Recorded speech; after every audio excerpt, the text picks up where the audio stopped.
Senator Gomez-Reyes, file number 38, SB 1032. Thank you again, Mr. Chair and members. This is the Staffing Agency Fair Employment, or SAFE Act. I will be accepting the committee amendments, and I would like to thank the chair and committee staff for your work on making this bill stronger. SB 1032 will create a clear, common-sense regulatory framework for temporary staffing agencies, similar to what already exists for contractors in other high-risk industries. California has the largest temporary staffing market in the nation, with staffing firms generating over $41 billion in annual revenue and employing millions of workers over the course of a year. Despite this scale, California lacks a dedicated licensing and regulatory framework for temporary staffing agencies, allowing gaps in oversight that can put workers, honest businesses, and taxpayers at risk. This fragmented labor enforcement system leaves workers and families exposed.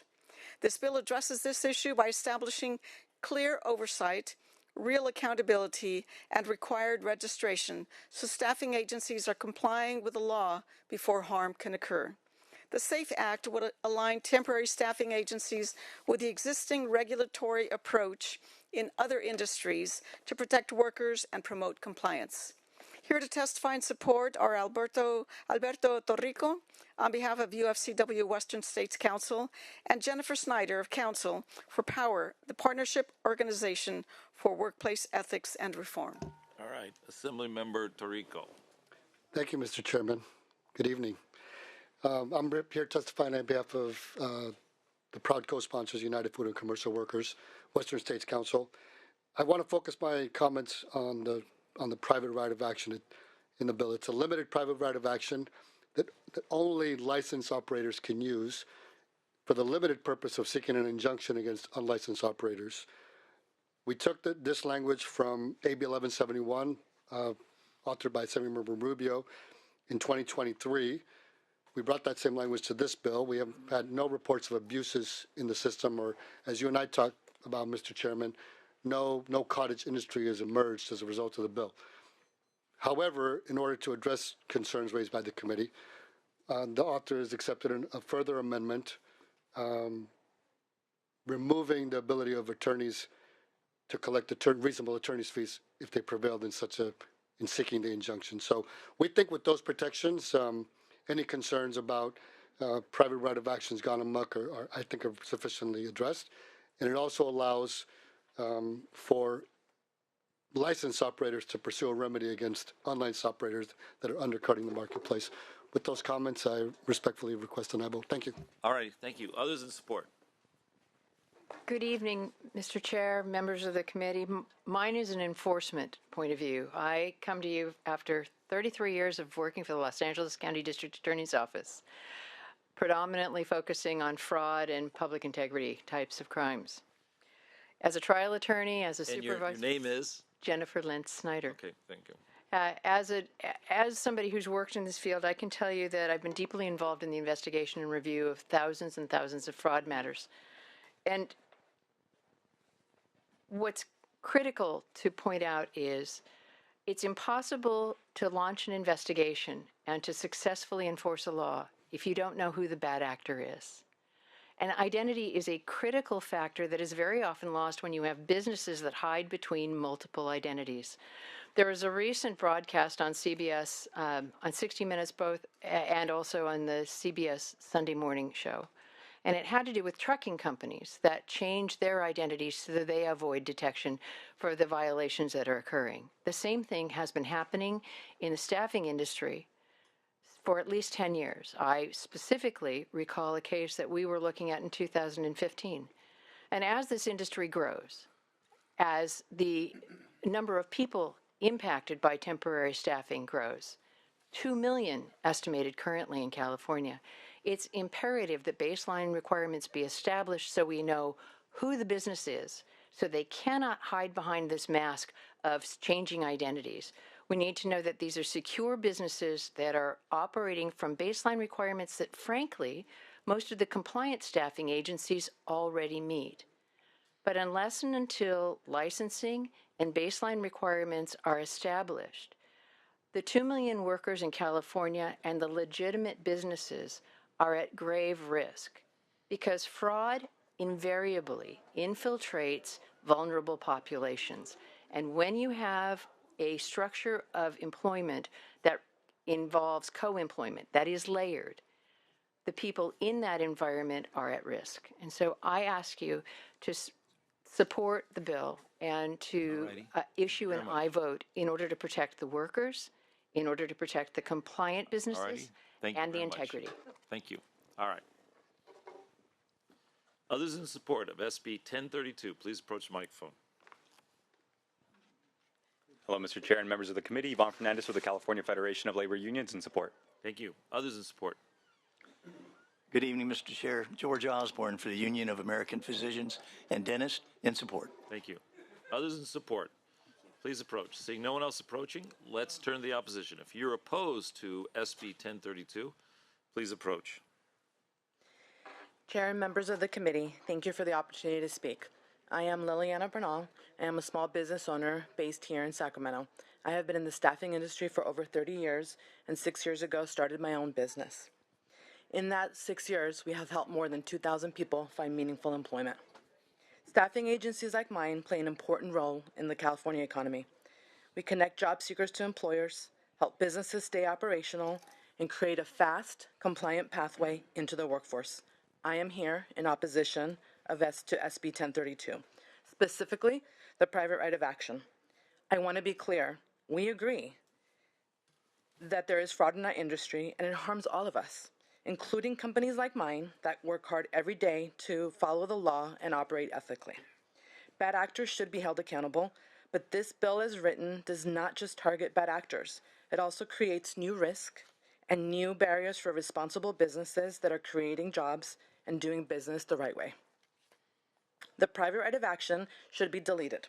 It will generate frivolous lawsuits against staffing firms and clients acting in good faith, and it opens the door to litigation that small businesses are simply not equipped to handle. It shifts enforcement from state agencies and into the hands of private attorneys, creating incentives for lawsuits even when there is no meaningful harm.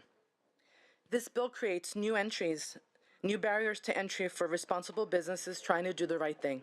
It adds direct costs and legal risk that small businesses must absorb, discouraging entrepreneurship, especially for women and minority-owned businesses that already face disproportionate barriers to starting and scaling a business.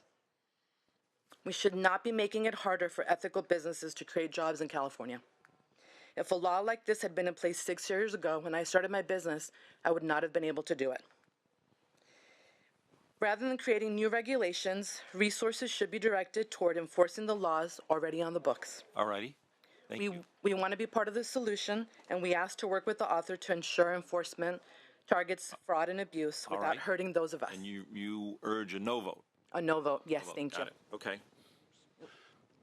Actually, I think she's actually urging you to take the private right of action out. That's exactly what she said. Just delete the private right of action. And I'll Mike Robeson here on behalf of the California staffing professionals representing the state's staffing industry, of which Ms. Bernal is a member. And I'll focus. And I know we've only known one another for 36 years, but you still have to give us your name. I thought I said Mike Robeson. Oh, I thought it. Okay, oh, you thank did. you. Okay. Mike Robeson on behalf of the California staffing professionals. Got it. And I'll focus on the private right of action. And I to the degree I understood what the amendments that were just taken here in committee do, they don't fix the problem that Liliana explained. It's still going to be a legal risk for her to open a business and stay in business.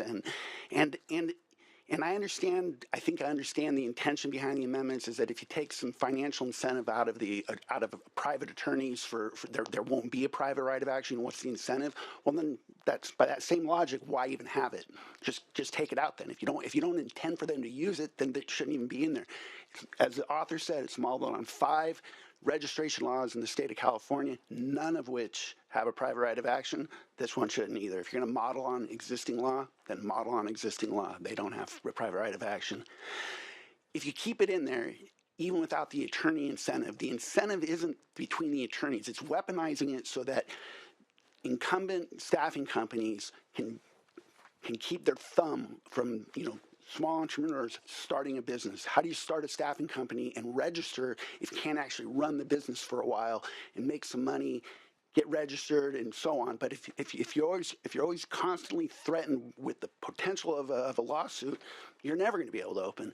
And even if you are open and you're registered, just because it says it's a registered staffing company against an unregistered staffing company and their clients, there's nothing to say you can't file a lawsuit against a registered staffing company against another registered staffing company. It's sort of like in the previous testimony. You're gonna leverage something to get something you want, which might be the registered or unregistered staffing company's client list. And my guess is you double urge a no vote. I'm actually saying take the private right of action. I think we can get a bill on registration. I think we can get a really good bill on registration. Senator Reyes is attentive and hardworking. So right. Thank you. Okay. Others who are opposed, SB 1032.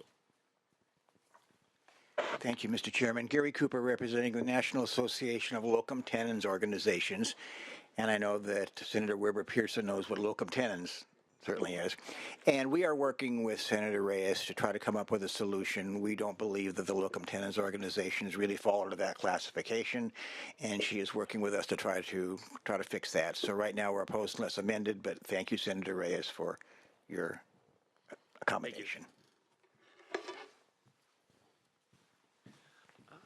Good evening, Mr. Chair and members. Robert Mushri, California Chamber of Commerce, for the reasons aptly stated by your longtime relation, Mike Robson. Good evening, Molly Mello on behalf of the American Staffing Association and their over 1,000 members. I'd also just like to read a list of individual companies that asked me to share their opposition. So I will do that quickly. Star Staffing, Ellis Solutions, Innovative Career Resources in Staffing, ATR International, Inland Staffing, Omega Solutions Incorporated, Legacy Career Solutions, Idea On, Trident Consulting, Talent Space, Staffing Solutions, Joyce's, Spire Systems Incorporated, Next One Staffing, and Aloha HP. Thank you. Opposed. Alrighty. Thank you. All right. Anyone else opposed? SB 1032. Seeing no one else approaching, let's bring it back to committee. Questions by committee members? I have a couple. So Senator Nilo. The first witness, you mentioned that you would not have been able to start your business. If you explain what you meant by that, I missed it. Could you explain what you mean? So I started my business a month before COVID. Critical time for all of us. I quickly had to jump into business because not only did I have employees that needed to find employment, but I had clients that needed to find essential workers. I left a very large organization. They would have been able to be registered, and they would have kept me in litigation to stop me from being able to very quickly respond to the need at that time. Okay. Thank you. Other questions or comments? If not, Senator Reyes or any of the proponents, what do you anticipate the registration process would entail? For example, how much would it cost? What kind of challenge would there be to register? Let me have one of my witnesses go through that process. We originally wanted the bill to go through the state licensing board because they have a licensing scheme for construction companies, and then we were quickly rebuffed in that attempt and directed to the Department of Industrial Relations, which does licensing for a variety of different industries. We're modeling after those industries, so it's a pre-existing system in the Department of Industrial Relations. Background checks, workers' compensation, some other factors are in the bill. We also had contemplated a pretty large fee for the license to cover the cost of getting the program started and to cover the cost of running the program. We took an amendment earlier to allow the Department of Industrial Relations to set the fee to cover the costs. So it's not a money-making venture by any stretch of the imagination on the licensing side. What? Give me an order of magnitude. Are we talking about $1,000 or $10,000? Not $10,000, sir. No. So I don't know what the fees are for the other licenses. I think I've seen fees from a few $100s to several $100s, but we're not anticipating a fee to be a $10,000 fee to get the license. Okay, and is there a test required? No test. Okay, all right. I see that the opposition has a different point of view.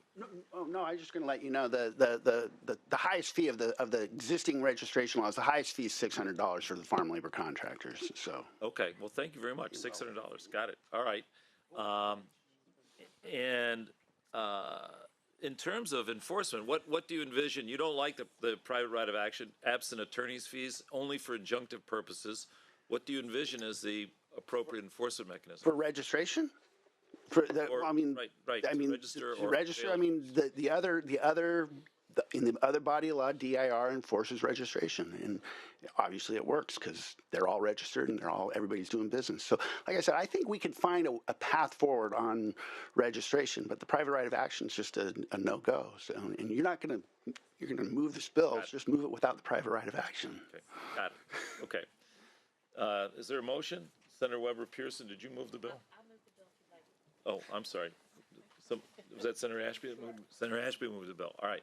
Senator Reyes, would you like to close? Yes. I do want to appreciate it. We've had some meetings with the opposition, Liliana Bernal and others from the organization. They're the good ones. They have had staffing agencies and have provided jobs for many workers.